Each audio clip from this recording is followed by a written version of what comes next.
నిన్న ఉదయం భగత్ సింగ్ కాలనీలో హఠాత్తుగా కమిషనర్ గారు వచ్చి ఇక్కడ ఉన్నటువంటి ఇల్లులు ఖాళీ చేయండి, లేకపోతే మేము పగలు కొడతాం, మీరు అక్రమంగా కట్టుకున్నారు, అక్రమ స్థలాల్లో కట్టుకున్న ప్రతి ఇంటి నేను పగలు కొడతా అని చెప్పని కమిషనర్ గారు వచ్చి ఇక్కడ ఉన్నటువంటి పేద ప్రజల్ని భయభ్రాంతులకు గురి చేసి ఉదయాన్నే అధికారులను తీసుకువచ్చి ఇక్కడ కొన్ని ఇల్లులు పగలు కొట్టడం జరిగింది. మిగతా వాటికి మార్కింగ్ చేశారు.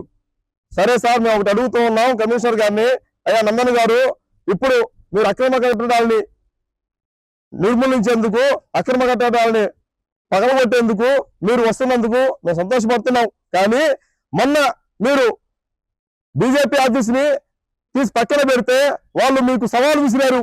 మీకు దమ్ముంటే మేము 10 గంటలకు కడుతున్నాం ఆఫీసు, దీన్ని పగలగొట్టండి వచ్చి అని చెప్పని మీరు ఆ రోజు నుంచి ఈ రోజు దాకా అది పక్కన పోలేదు.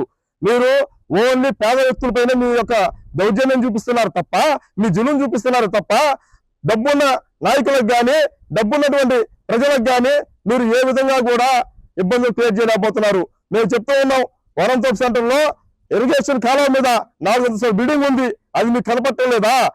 ఇంకోటి చెప్తూ ఉన్నాం, ఇదే కృష్ణ కాలేజీ ఇరిగేషన్ కాలువ పైన ఉంది, అది మీకు కనపడటం లేదా?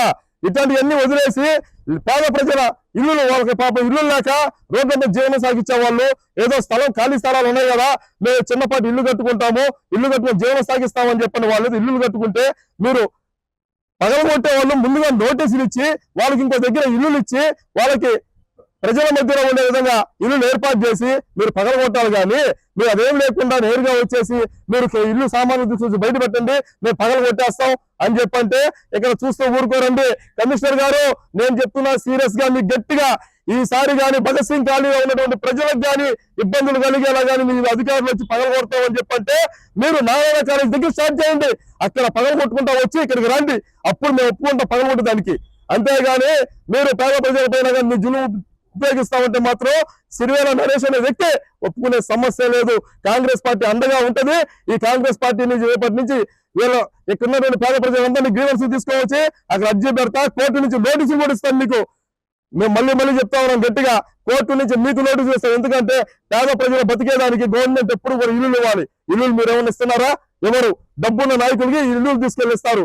అదేమన్నంటే పేదవాళ్ళ పేర్లు పెట్టుకొని ఆధార్ కార్డు తయారు చేసుకొని వాళ్ళు పోయి స్థలాలు తీసుకుంటారు, వాళ్ళు వేరే వాళ్ళకి అమ్మేస్తారు. ఇది చేస్తా ఉంది మీ గవర్నమెంట్.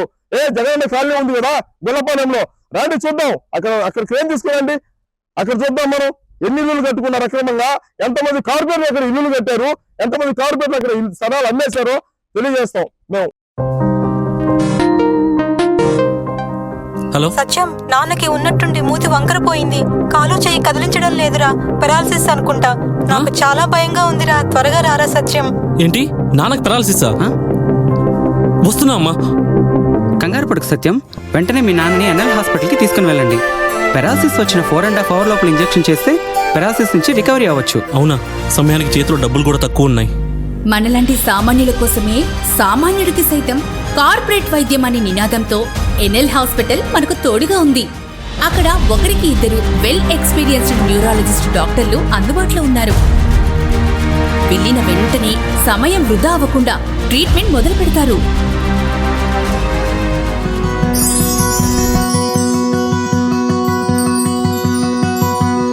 మనలాంటి సామాన్యులకు ఎటువంటి మెదడు మరియు నరాల సమస్యలకైనా కార్పొరేట్ స్థాయి వైద్యాన్ని అతి తక్కువ ఖర్చుకి అందిస్తుంది మన ఎన్ఎల్ హాస్పిటల్.